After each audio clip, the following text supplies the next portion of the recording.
Welcome back to the final section of 2.2. We're going to be talking about writing polynomial functions given its zeros. Now, these polynomial functions are going to be of least degree, so that means that none of the zeros are repeated unless we're told otherwise, and the leading coefficients will be 1 unless we're told otherwise. So our zeros, when we write the factors, so the 0 is at x equals a, so the factor, when we write that, is at x minus a. We're going to be subtracting our zeros from x. So we write this, f of x equals. Now our zeros are 0, 2, and 5, so it's going to be x minus 0, x minus 2, and x minus 5. That's how we write our factors. So f of x equals x minus 0, we could just leave as x, and then x minus 2, x minus 5. So we're going to multiply the binomials first. Order doesn't matter for multiplication. So x times, and when we multiply, we get x squared. So we multiply and combine, we get x squared minus 7x plus 10. And now f of x equals, we just distribute the x, we get x to the third minus 7x squared plus 10x. There's our polynomial function in standard form. Let's do another one. F of x equals x minus negative 2, x minus negative 1, x minus 0, x minus 1, and x minus 2. Now I'm going to clean this up and rearrange. So f of x equals, I'll clean it up first. So we have x minus 0, that's x. So I took care of that one. X minus negative 2 is x plus 2. So I took care of that one. I'm going to put the x minus 2 next to it.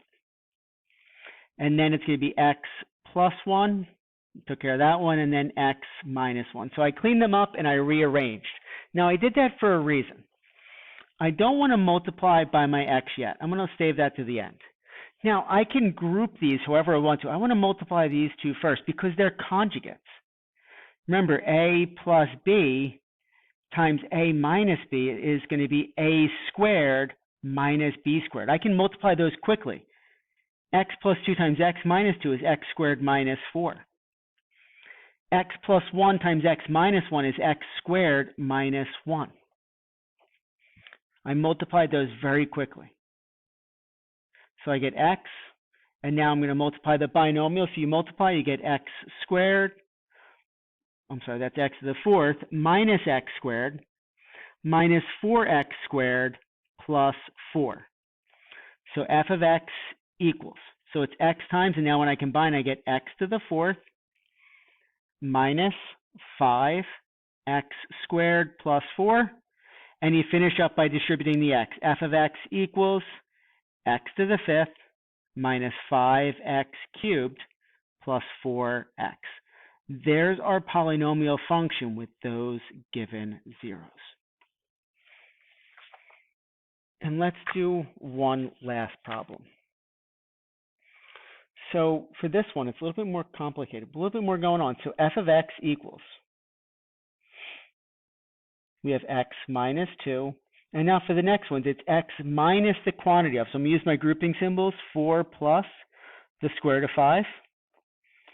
And x minus the quantity of 4 minus the square root of 5.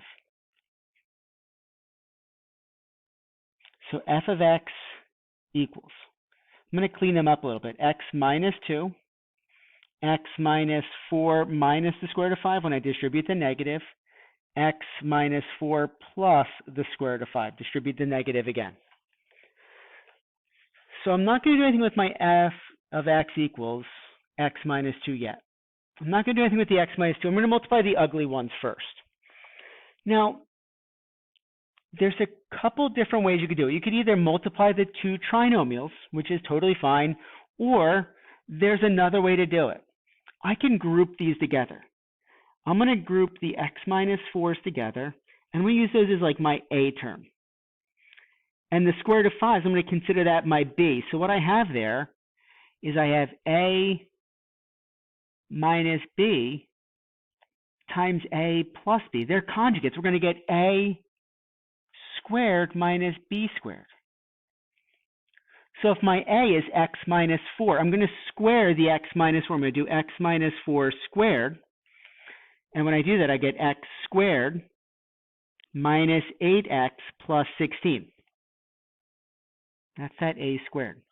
And then it's going to be minus the square root of 5, that's our b, squared. So it's going to be minus, and when you square the square root of 5, you get 5.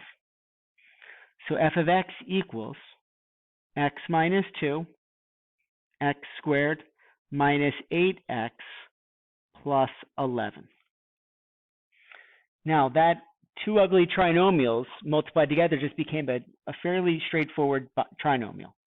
So f of x equals, I'm going to distribute my x, so I get x cubed minus 8x squared plus 11x. Distribute the negative 2, I get negative 2x squared plus 16x minus 22. So f of x equals x cubed minus 10x squared plus 27x minus 22. That's the polynomial function that has those zeros. We'll have practice with these on homeworks and a review. That is it for writing polynomial functions, and I will see you in the next lesson.